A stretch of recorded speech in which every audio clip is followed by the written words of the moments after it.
Fighting people, bantu aku ya.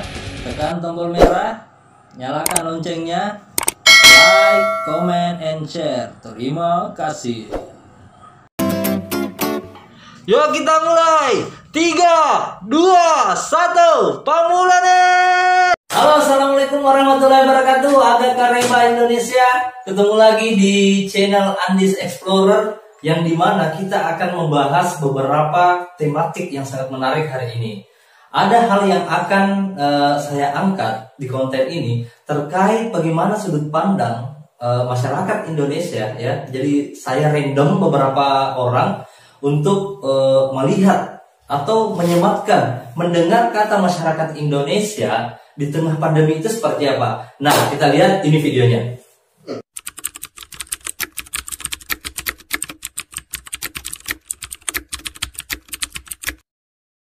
Terserah. Membangkang. Suka-suka gue. Bikin bingung. Bodoh. Weh, dengar-dengar seko pemerintah. Tuli. Nggak bisa main. Membangkang. Suka-suka kalian lah. Ah, sudahlah. Nah, think people itu adalah bahasa yang saya panggil untuk teman-teman penonton channel ini. Jadi teman-teman think people, orang-orang yang berpikir ya, orang-orang yang betul-betul mengedepankan mindset dan perspektifnya. Hari ini kita mau membahas tentang bagaimana sebenarnya posisi kita hari ini sebagai masyarakat akar rumput melihat kejadian pandemi hari ini. Nah, think people, ada beberapa hal atau ada beberapa aspek sebelum kita masuk pada pembahasan itu. Yang pertama, kita harus pahami tentang bagaimana sebenarnya Indonesia dari segi sejarahnya. Ya, kita itu punya sejarah yang besar. Kalau Bung Karno pernah ngomong bahwa masyarakat atau negara yang besar adalah negara yang tidak lupa akan pahlawannya. Dan ada juga yang mengatakan bahwa negara yang besar adalah negara yang tidak lupa akan sejarahnya. Negara yang besar adalah negara yang tidak lupa akan nenek moyangnya. Nah, hari ini kita sedang dialami posisi dilematis yang dimana kebanyakan masyarakat kita di seluruh Indonesia itu masih memegang teguh tradisi nenek moyang. Salah satunya adalah yang pertama, budaya silaturahim kita. Kita itu terlalu agak greget kalau misalkan kita tidak ketemu dengan orang. Mau sekali bertemu dengan orang. Hari ini kita dibatasi hampir 2 bulan lebih malahan. 2 bulan lebih kita di rumah aja.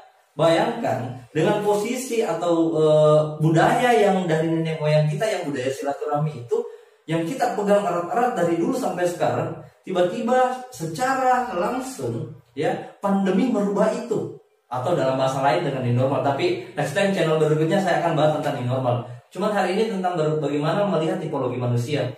Nah, kemarin waktu lebaran itu ya, semua orang seolah-olah masih banyak. Ini kalau kita pakai persentase, mungkin ada beberapa persen warga masyarakat Indonesia yang kesulitan untuk beradaptasi ketika lebaran, tidak berkunjung ke sanak saudara, familinya, temannya, kerabatnya, dan lain-lain. Itu kesulitan. Karena kenapa? Budaya itu masih dijaga. Ada habit yang masih terjaga.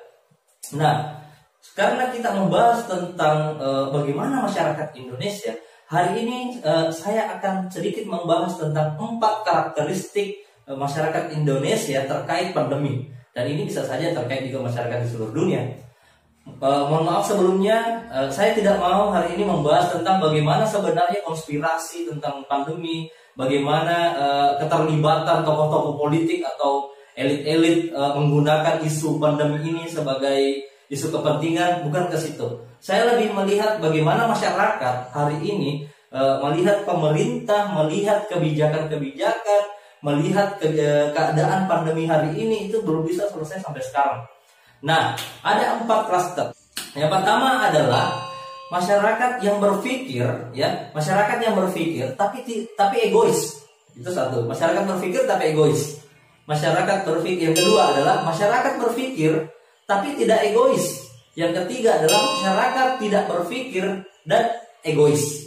Yang keempat adalah masyarakat tidak berpikir dan tidak egois. Hari ini keempat klaster itu kita lihat di depan mata kita, dan mungkin di antara kita merasakan, oh saya masuk di klasifikasi yang nomor sekian. Nah, yang pertama, masyarakat yang berpikir tapi egois. Dia tahu, dia paham betul, dia ngerti tentang hari ini kejadiannya. Berikut dengan berbagai teori konspirasi yang mungkin dia paham betul, Tapi karena keegoisannya, ingat ya, ada hal yang sangat yang sangat menggelitik ketika orang yang berpikir merasa lebih pintar, maka yang terjadi adalah keegoisan dalam diri dalam bentuk aktualisasi melawan segala sesuatu yang dilarang. Ini kejadiannya.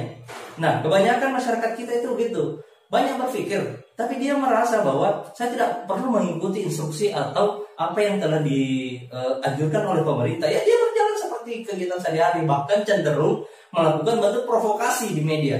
Dan ini sangat disayangkan. Semoga kita penonton-penonton atau think people yang nonton channel ini tidak seperti itu.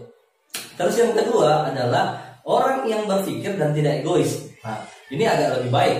Dia tahu, dia paham sama di pertama tadi, tapi dia tidak egois. Dia mengikuti apa instruksi pemerintah. Dia lebih memilih diam di rumah. Dia lebih memilih lebih banyak bertafakur, lebih banyak merenung, mengambil hikmah dari setiap kejadian hari ini. Itu ada juga karakter seperti itu, dan insya Allah mudah-mudahan kita semoga seperti itu ya. Kita mikir, kita ngerti, tapi kita tetap mematuhi pemerintah atau mematuhi, minimal kita menjaga diri, menjaga keluarga dan lain-lain.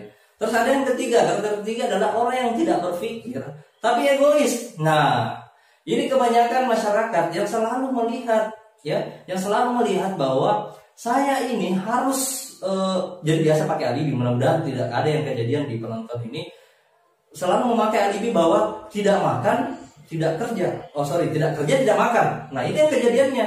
Tidak makan, tidak kerja. Akhirnya apa? Ya kerja saja dulu. Pokoknya kerja, tapi dia lupa bahwa ada protokol, ada pandemi yang hari ini masih menjadi menakutkan di mata kita. Nah, tapi ingat, ini sebagian dari refleksi nanti di akhir season saya akan coba simpulkan. Yang keempat adalah orang yang tidak berpikir dan tidak egois. Nah, ini karakter masyarakat yang samina wa ta'na, menerima apapun yang terjadi. Kalau sudah dilarang, kalau sudah diinstruksikan, pokoknya samina wa ta'na, bergerak sesuai apa yang diinstruksikan atau kehidupannya ngalir. Oke, think people hari ini kenapa harus saya bahas seperti ini? Ini minimal dalam channel YouTube ini, atau biasa kalau teman-teman buka adalah Andis Explorer ya, nonton channel Andis Explorer itu lebih kepada memberikan informasi, memberikan edukasi. Walaupun sebenarnya dalam pembuatan video ini saya juga merasa menegur diri atau self reminder, kita saling mengingatkan jangan sampai kita lebih mengedepankan emosi, lebih mengedepankan akal dan juga yang berbau dengan arogansi. Tapi kalau saya sih lebih ke mengambil hikmah dari kejadian ini. Karena pada dasarnya kita semua ingin menyelamatkan diri, menyelamatkan keluarga, menyelamatkan teman-teman kita dengan cara sesuai dengan anjuran pemerintah, sesuai dengan anjuran para ahli tentang bagaimana menjaga diri kita. Ya, saya bisa mungkin kasih contoh dan beberapa tutorial dan beberapa tips-tips untuk menjaga diri kita, meningkatkan metabolisme. Ada kok di channel YouTube yang lain, ada bisa di Wikipedia atau beberapa pencarian-pencarian yang lain, banyak artikel-artikel tentang itu. Ya, saya rasa teman-teman semua, think people yang saya cintai dan saya banggakan, jaga diri kita, jaga keluarga kita, jaga sanak famili kita, karena kita bukan siapa-siapa ketika kita berada dalam korban pandemi. Kita akan dilupakan oleh sejarah. Yang terpenting adalah hari ini bagaimana kita membuka pikiran kita lebih luas, lebih mengambil hikmah yang nantinya itu akan memberikan dampak positif. Kita semua berdoa agar nantinya pandemi ini segera berlalu. Kita semua berdoa, jangan negatif thinking, tetap positive thinking, berbaik sangka kepada pemerintah, berbaik sangka kepada seluruh elemen-elemen yang memberikan tips-tips yang positif untuk kita, yang nantinya juga akan kembali ke kita ya.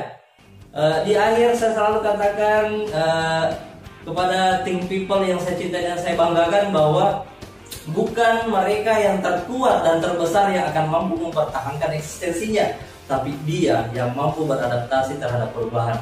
Oke, sekian hari ini. Next time kita akan ketemu di konten berikutnya yang mungkin akan lebih menarik dan kita akan diskusi. Insya Allah saya juga akan hadirkan beberapa orang. Terima kasih untuk semuanya. Jangan lupa like, comment, and subscribe channel YouTube Andis Explorer. kita akan mengkaji lebih dalam sesuai dengan apa yang menjadi masukan teman-temannya. Minta juga masukannya ya. Sekian, assalamualaikum warahmatullahi wabarakatuh dan sampai jumpa.